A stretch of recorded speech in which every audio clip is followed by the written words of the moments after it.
보험금이 그렇게 중요해? 아빠 돌아가신 지 한 달밖에 안 됐는데 어떻게 그런 말을 할 수 있니? 엄마, 왜 그래? 나도 살아야 하는 거 아니야? 시댁에서 투자 기회 준다잖아. 투자, 좋은 기회. 네 아버지 보험금으로? 정말, 정말 실망스럽다. 엄마는 또 그런 식이야. 아빠라면 이해해 줄 텐데.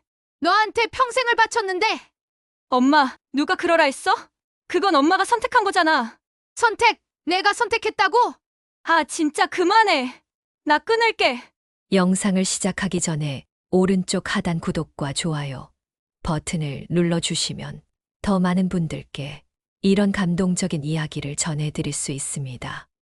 알림 설정도 해두시면 영상이 올라올 때마다 가장 먼저 만나보실 수 있습니다.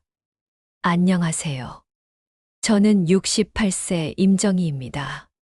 방금 들으신 건 제 딸과의 마지막 통화 내용이었어요. 남편이 세상을 떠나고 한 달 만에 딸에게서 온 처지 연락이 바로 이거였거든요. 보험금 달라고. 정말 말하기 힘든 이야기지만 혹시 저와 같은 상황에 계신 분들께 도움이 될까 싶어서 용기를 내어 사연을 보냅니다. 이런 딸로 키운 건 결국 저희 부부 잘못이겠죠. 저희 부부는 늦둥이로 딸 하나만 낳았어요. 그 애가 태어날 때부터 저희 부부에게는 세상에서 가장 소중한 보물이었거든요. 특히 남편이 정말 딸바보였어요. 여보, 딸 학원비 좀 올려도 될까? 친구들이 영어 학원 2개씩 다닌대. 벌써 3개나 다니는데 무리 아닐까? 딸 잘 키우려면 이 정도는 해야지. 우리가 힘들어도 딸만은 부족함 없이 키우자. 남편은 항상 이랬어요. 딸이 원하는 건 뭐든지 다 해주려고 했죠. 제가 가끔 이게 맞나 싶어서 말해봐도 당신 너무 과보호하는 거 아니야? 아이가 힘든 걸 모르고 자라면 나중에 어떻게 해? 여보, 우리 어려웠을 때 생각해봐. 우리는 하고 싶은 걸 못했잖아. 딸만큼은 아쉬움 없게 키우고 싶어. 남편 말에 일리가 있기도 했어요. 저희가 정말 어렵게 살았거든요. 그래서 딸만큼은 부족함 없이 키우고 싶었던 거죠. 그런데 아빠, 핑크색 원피스 사고 싶어. 수진이처럼요. 그래? 우리 공주님이 원한다면야. 여보, 주말에 백화점 가자. 당신 지난주에도 옷 샀잖아. 아이 옷 하나 사주는데 뭐가 아까워.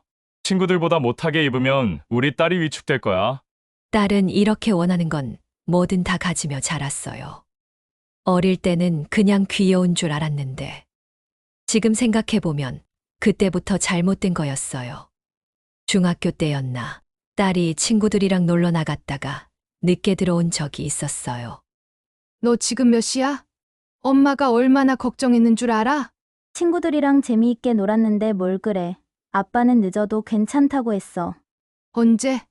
아빠가 언제 그랬어? 아빠, 친구들이랑 늦게까지 놀아도 되지? 그래, 재미있게 놀아. 대신 위험한 곳은 가면 안 된다. 응, 알았어. 저는 이런 식으로 남편이 항상 딸 편만 드니까 제가 뭔가 나쁜 사람이 된 기분이었어요. 딸을 혼내려고 하면 남편이 막아서고 그러다 보니까 저는 점점 한 발씩 물러서게 되더라고요. 당신 계속 감싸기만 하면 아이 버릇 나빠져. 여보, 딸이 스트레스 받으면 어떻게 해? 요즘 애들 학업 스트레스도 많은데 집에서만큼은 편하게 해주자. 결국 저는 포기했어요. 남편이 워낙 딸을 아끼니까 제가 나서서 갈등만 만들 필요는 없다고 생각했거든요. 그런데 그게 잘못이었어요. 고등학교 들어가서는 더 심해졌어요. 여보, 우리 딸 전교 10등 안에 들었어. 과외비 좀 더 늘려도 될까? 딸이 의대 가고 싶다는데. 의대 가고 싶대. 그런 얘기를 언제 했어? 어제 말했잖아. 당신이 설거지하느라 못 들었나 보네. 딸의 모든 결정은 남편과 딸이 둘이서 정하고 저는 나중에 통보받는 시기였거든요. 엄마, 친구들이랑 해외여행 가고 싶어. 고등학생이 무슨 해외여행? 다른 애들은 다 가는데 나만 못 가면 어떡해 해. 아빠한테 말할까? 딸은 뭔가 안 들어주면 바로 아빠를 들먹이곤 했어요. 대학은 명문대에 들어갔어요. 남편이 그렇게 자랑스러워 하더라고요. 여보, 우리 딸 대단하지? 이제 등록금이며 생활비며 돈 많이 들겠어. 걱정하지 마. 우리 딸 위해서라면 뭐든지 할 수 있어. 남편은 딸 대학비 마련하려고 밤늦게까지 일했어요. 저도 파트타임으로 일을 시작했고요. 엄마, 동아리 활동비 좀 보내줘. 저번에 보냈잖아. 그건 다른 거고, 이번엔 MT 가는 돈이야. 50만 원 정도? 50만 원? 그게 MT 비용이야? 요즘 물가가 얼마나 올랐는데, 그것도 몰라? 딸은 늘 저를 무시하는 투로 말했어요. 대학 졸업하고 대기업에 취직했어요. 그런데 취직하고 나서도 딸은 별로 달라지지 않았어요. 엄마, 직장 생활 시작하니까 정장이며 구두며 살 게 너무 많아. 네가 번 돈으로 사면 되잖아. 초봉이 얼마나 된다고 당분간은 도움 좀 부탁해. 2년 정도 지나서 딸이 남자친구를 데려왔어요. 엄마, 아빠, 소개해줄 사람이 있어. 안녕하세요. 저는 김민수라고 합니다. IT 회사에서 개발자로 일하고 있어요. 첫인상은 나쁘지 않았어요. 예의도 바르고 딸을 정말 좋아하는 것 같았거든요. 민수 씨는 처음에 정말 좋았어요. 집에 올 때마다 고급 선물을 가져왔거든요. 어머니, 이거 백화점에서 파는 건강식품이에요. 아이고, 이런 것까지. 고마워요. 딸은 민수 씨를 정말 자랑스러워했어요. 엄마, 민수 아버지가 부동산 하신다는데 정말 잘 사시는 것 같아. 집도 강남에 있고 차도 외제차 타시고 우리랑은 차원이 다르더라. 딸은 이런 얘기를 할 때 정말 신이 났어요. 1년 정도 사귀고 나서 딸이 결혼 얘기를 꺼냈어요. 엄마, 아빠, 민수랑 결혼하려고 해. 정말. 딸아 축하해. 근데 엄마, 아빠, 혹시 예단이며 예물이며 그런 거 준비할 수 있어? 물론이지. 우리 딸 결혼인데 당연히 해줘야지. 남편은 딸 결혼 준비한다고 적금도 깨고 보험도 해지했어요. 양가 상견례 날 민수 씨 부모님이 정말 잘 차려입고 오셨더라고요. 안녕하세요. 민수 아버지입니다. 강남 쪽에서 부동산 회사 운영하고 있습니다. 딸은 그 옆에서 정말 자랑스럽다는 표정이었어요. 그 이후부터 딸의 요구가 점점 많아졌어요. 엄마, 시댁에서 예단 얘기가 나왔는데 3천만 원 정도? 3천만 원? 그게 말이 돼? 민수네 집안이 워낙 잘 사니까 우리가 너무 초라하게 보일 수는 없잖아. 딸이 시댁에서 무시당하면 어떻게 해? 어떻게든 해보자. 당신, 그 돈을 어디서 구하려고? 은행에서 대출 받으면 되잖아. 결국 남편이 대출까지 받아서 예단을 준비했어요. 결혼식은 성대하게 치렀어요. 시댁 쪽에서 호텔 예식장까지 예약해 주셨거든요. 결혼하고 나서 사위는 더 자주 집에 왔어요. 올 때마다 고급 선물을 가져오면서요. 어머니, 이거 인삼 액기스예요. 몸에 좋다고 해서요. 어머, 이런 비싼 걸. 처음에는 고마웠어요. 그런데 점점 부담스러워지더라고요. 어머니, 마사지 의자 잘 도착했나요? 마사지 의자. 지금 막 왔어. 이거 비싸겠는데? 조금 비싸긴 한데, 어머니 건강을 위해서라면. 민수야, 정말 고마운데 이런 비싼 건 부담스러워. 하지만 뭔가 이상했어요. 선물을 줄 때마다 사위의 표정이 뭔가 계산하는 것 같은 느낌이었어요. 드디어 본색이 나왔어요. 어머니, 저희가 이렇게 신경 써드리는데, 혹시 저희한테도 도움을 좀 주실 수 있을까요? 도움? 사실 좋은 투자 기회가 있는데, 1,000만 원 정도면 될 것 같아요. 나중에 수익 나면 이자까지 쳐서 갚을게요. 어머니, 저희 그동안 얼마나 신경 써드렸는데요. 이 정도는 도와주셔야 하는 거 아닌가요? 이때부터였어요. 사위의 태도가 조금씩 변하기 시작한 게. 그러던 어느 여름날이었어요. 남편이 갑자기 쓰러졌어요. 여보, 여보. 어떻게 된 거야? 119에 신고하고 병원으로 급히 갔어요. 의사 선생님이 나와서 설명해 주시더라고요. 뇌출혈이 심해서 수술을 해야 합니다. 중환자실로 옮겨야 할 것 같아요. 네, 네. 알겠습니다. 급히 딸에게 연락했어요. 딸아, 아빠가 쓰러져서 병원에 입원했어. 빨리 와라. 뭐? 아빠가? 지금 어디 병원이야? 딸이 병원에 도착했어요. 그런데 딸이 제일 먼저 한 말이 엄마, 병원비 낼 돈은 있는 거 맞지? 뭐라고? 아빠 수술비랑 입원비 얼마나 나올지 모르잖아. 우리 집에 돈 있어? 저는 정말 어이가 없었어요. 아버지가 생사를 오가는 상황인데 제일 먼저 돈 걱정을. 그런 걸 지금 생각할 때야? 아빠가 어떻게 되실지도 모르는데. 엄마도 현실적으로 생각해야지. 중환자실비가 얼마나 비싼지 알아? 남편은 한 달 동안 중환자실에 있었어요. 저는 매일 병원에서 살다시피 했죠.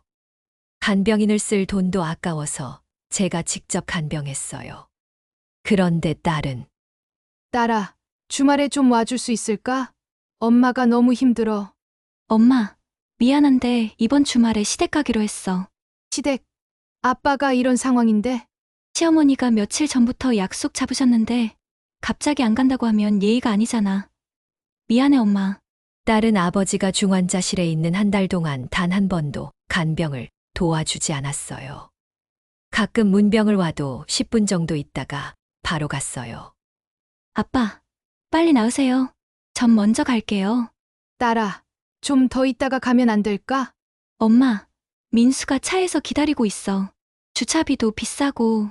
그렇게 한 달이 지났어요.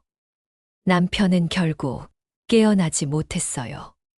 의사 선생님이 조심스럽게 말씀하시더라고요. 죄송합니다. 최선을 다했지만 네. 고생하셨습니다. 장례 준비를 해야 했어요. 딸한테 연락했죠. 딸아, 아빠가 돌아가셨어. 뭐? 정말? 아, 그렇구나. 딸의 반응이 너무 담담해서 깜짝 놀랐어요. 슬퍼하는 기색도 별로 없고. 장례식장은 어디로 할까? 적당한 대로 해. 너무 비싸지 않게. 민수 씨한테도 알려야겠네. 장례식장에서 3일장을 치렀어요. 친척들도 오고 직장 동료들도 왔어요. 그런데 사위가 이상하더라고요. 매일 밤 9시만 되면 어머니, 아이가 너무 어려서 집에 혼자 두기가. 먼저 들어가 보겠습니다. 아, 그래. 가서 아이 챙겨. 처음에는 그러려니 했어요. 아이가 어리니까요. 그런데 둘째 날, 셋째 날도 똑같더라고요. 어머니, 아이 때문에 먼저 가볼게요. 딸도 남편 따라서 일찍 가버리고 결국 저 혼자 밤새 빈소를 지켰어요. 친척들이 도와주긴 했지만 장례식 마지막 날, 발인하는 날이었어요. 아빠, 이제 편히 쉬세요. 딸이 마지막 인사를 했어요. 그런데 눈물이 하나도 없더라고요. 엄마, 이제 어떻게 할 거야? 뭘? 혼자 살기 힘들면 우리 근처로 이사 와. 그런데 너무 가까우면 부담스러우니까 적당히. 딸은 아버지 장례식 끝나자마자 이런 얘기를 하더라고요. 일단 정리할 게 많으니까 천천히 생각해 볼게. 그래. 근데 엄마, 아빠 보험금은 언제쯤 나와? 보험금? 생명보험 가입하신 거 있잖아. 그거 신청은 했어? 아버지 장례식장에서 나오자마자 보험금 얘기를 하는 딸을 보면서 저는 정말 충격을 받았어요. 이게 내가 평생을 바쳐서 키운 딸이구나 하는 생각이 들더라고요. 남편 장례를 치르고 한 달이 지났어요. 집은 너무 조용했고 혼자 있는 시간이 많아지니까 우울한 마음이 더 커졌어요. 딸에게서는 한 번도 안부 전화가 오지 않았어요. 그러던 어느 날 딸에게서 전화가 왔어요. 한 달 만에 처음이었죠. 여보세요? 엄마? 우리 딸아. 한 달 만이네. 딸아, 한 달 만이네. 엄마가 많이 보고 싶었는데. 엄마, 아빠 보험금 들어왔어? 뭐라고? 저는 귀를 의심했어요. 한 달 만에 걸려온 전화에서 안부 인사도 없이 바로 보험금 얘기를 했어요. 아빠 생명보험 있었잖아. 그거 신청했다면서. 언제 들어와? 너 지금 뭐라고 한 거니? 시댁에서 부동산 투자하는데 좋은 기회래. 보험금 좀 빌려줄 수 있어? 나중에 수익 나면 이자까지 쳐서 갚을게. 댁에서 부동산 투자? 민수 아버지가 강남에 땅 하나 나왔는데 지금 사두면 몇 배는 오를 거라고 하셔. 이런 기회 놓치면 안 되잖아. 이 아버지 돌아가신 지 겨우 한 달밖에 안 됐는데 에이, 엄마도 참. 아빠도 우리가 잘 사는 거 보면 좋아하실 거잖아. 어차피 엄마 혼자 쓰기에는 돈이 너무 많잖아? 이 순간이었어요. 제가 완전히 각성한 순간이었어요. 너 정말 이 아버지가 돌아가신 지 겨우 한 달밖에 안 됐는데 어떻게 그런 말을 할 수 있니? 보험금이 그렇게 중요해? 엄마, 왜 이래? 나도 살아야 하는 거 아니야? 살아야 한다고? 너 지금 대기업 다니고 있잖아. 내 월급이 얼마나 된다고. 시댁에서는 우리가 투자도 못하고 그냥 사는 거 보고 답답해 하신다고. 투자, 좋은 기회. 네 아버지 보험금으로? 엄마는 또 그런 식이야. 아빠라면 이해해 줄 텐데. 엄마만 유독 인색하다니까. 인색하다고? 내가? 그럼 왜 그렇게 나만 미워하는데? 미워한다고? 내가 널 미워한다고? 너한테 평생을 바쳤는데 내가 뭘 위해서 살았는데? 엄마, 누가 그러라 했어? 그건 엄마가 선택한 거잖아. 이 말을 듣는 순간 정말 온 세상이 무너지는 것 같았어요. 선택! 내가 선택했다고? 나한테 뭘 바라는 건데? 내가 엄마 노후까지 책임져야 해? 아, 정말. 아, 진짜 그만해. 나 끊을게. 딸이 일방적으로 전화를 끊어버렸어요. 저는 한동안 전화기를 들고 멍하니 있었어요. 이게 내가 평생을 바쳐서 키운 딸이구나. 남편이 돌아가시고 한 달 만에 온 연락이 보험금 달라는 거. 아버지 장지의 흙도 마르지 않았는데 그 순간 저는 결심했어요. 더 이상은 안 되겠다고. 이런 딸과는 인연을 정리해야겠다고. 제가 잘못 키운 거니까. 이제라도 바로잡아야 한다고. 몇 시간을 울었는지 모르겠어요. 평생 키운 딸을 포기한다는 게 쉬운 일은 아니었거든요. 하지만 이대로 계속 끌려다닐 수는 없었어요. 남편도 돌아가셨는데 이제 제 인생은 제가 살아야죠. 더 이상 누군가의 엄마로만 살 수는 없었어요. 딸과의 전화 통화 후 며칠 동안 정말 많은 생각을 했어요. 먼저 사위와 딸이 그동안 준 선물들을 정리하기 시작했어요. 마사지 의자, 인삼 액기스, 고급 의료, 건강식품들. 다 합치면 몇 천만 원어치는 될 것 같더라고요. 스마트폰 중고거래 어플에 올렸어요. 생각보다 금방 팔렸어요. 비싸고 좋은 제품들이었거든요. 며칠 만에 거의 다 처분했어요. 그 돈을 은행 계좌로 이체했어요. 사위 계좌로요. 그리고 문자를 보냈어요. 민수야, 그동안 준 선물들 다 팔아서 돈으로 다시 보냈다. 앞으로는 연락하지 말거라. 보내고 나니까 정말 시원했어요. 1시간 후에 사위에게서 전화가 왔어요. 어머니, 갑자기 이게 무슨, 민수야, 나는 더 이상 어머니가 아니야. 어머니, 오해가 있으신 것 같은데, 오해.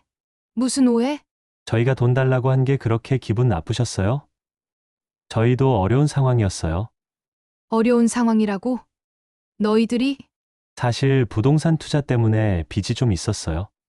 그게 나와 무슨 상관이지? 저희가 그동안 어머니한테 얼마나 잘했는데, 이 정도는 도와주셔야 하는 거 아닌가요? 이 말을 듣고 정말 화가 났어요.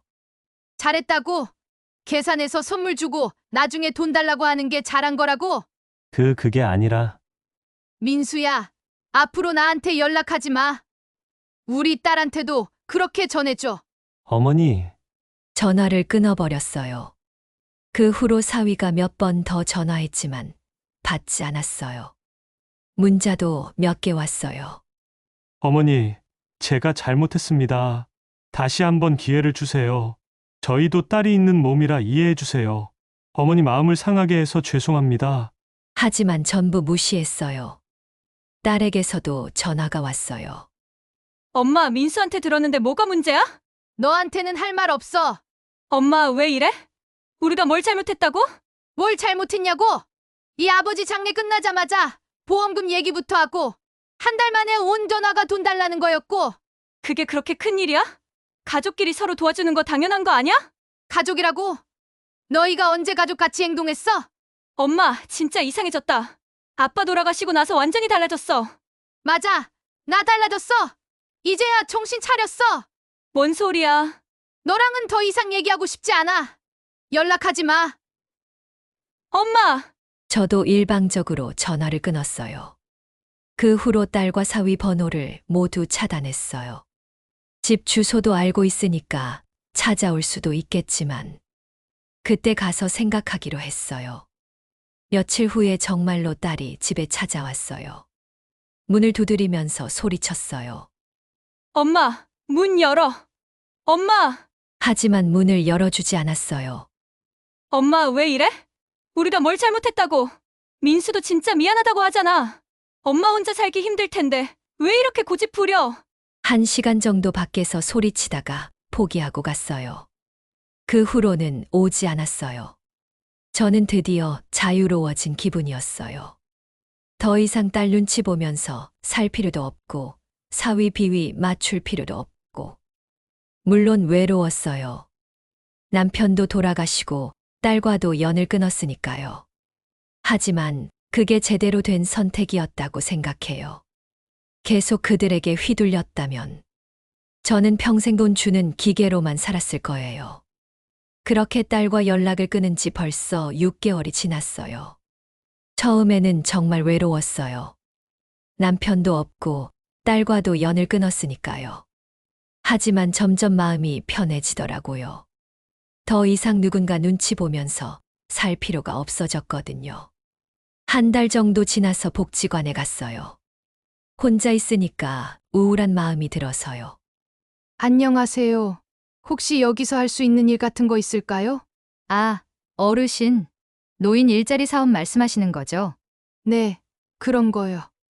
마침 자리가 하나 났는데 아이들 급식 도우미 어떠세요? 좋아요. 해보겠어요. 일주일에 3번 근처 초등학교에 가서 급식 도우미 일을 시작했어요.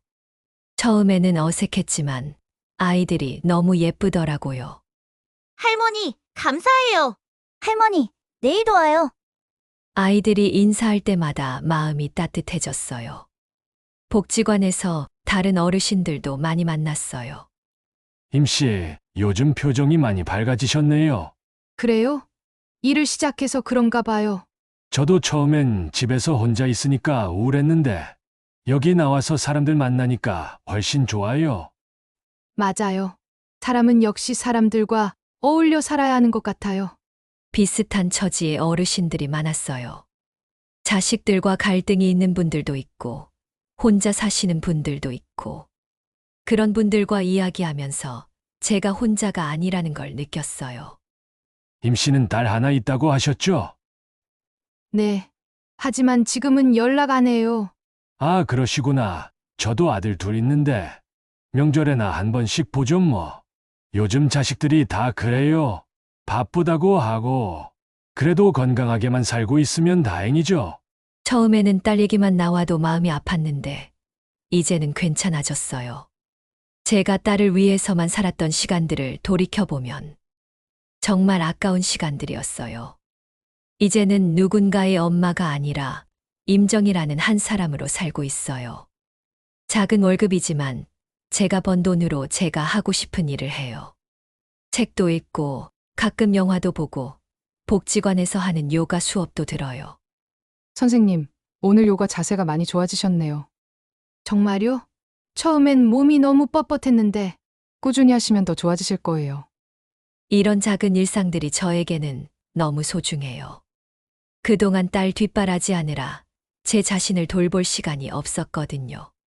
가끔 딸 생각이 날 때도 있어요. 하지만 후회는 안 해요. 제가 한 선택이 맞다고 생각해요. 계속 그들에게 휘둘렸다면 저는 평생 돈 주는 기계로만 살았을 거예요. 지금은 비록 혼자지만 자유로워요. 아무도 저한테 돈 달라고 하지 않고 아무도 저를 이용하려고 하지 않아요. 혹시 저와 비슷한 상황에 계신 분들이 있다면 용기를 내세요. 늦었다고 생각하지 마시고 자신의 인생을 사세요. 자식을 위해서만 사는 것이 진정한 사랑이 아니에요. 때로는 단호하게 선을 그어야 할 때도 있어요. 지금 저는 매일매일이 행복해요. 늦게 시작한 인생이지만 남은 시간만큼은 저답게 단단하게 살아갈 거예요. 여러분도 모두 행복하시길 바라요. 긴 이야기 들어주셔서 고맙습니다. 여러분도 이 영상을 보시고 용기 내어 새롭게 시작하시고 싶은 분이 있다면 댓글로 여러분의 이야기를 들려주세요. 구독과 좋아요, 알림 설정까지 해주시면 더 좋은 영상으로 보답하겠습니다. 노후의 이야기였습니다. 감사합니다.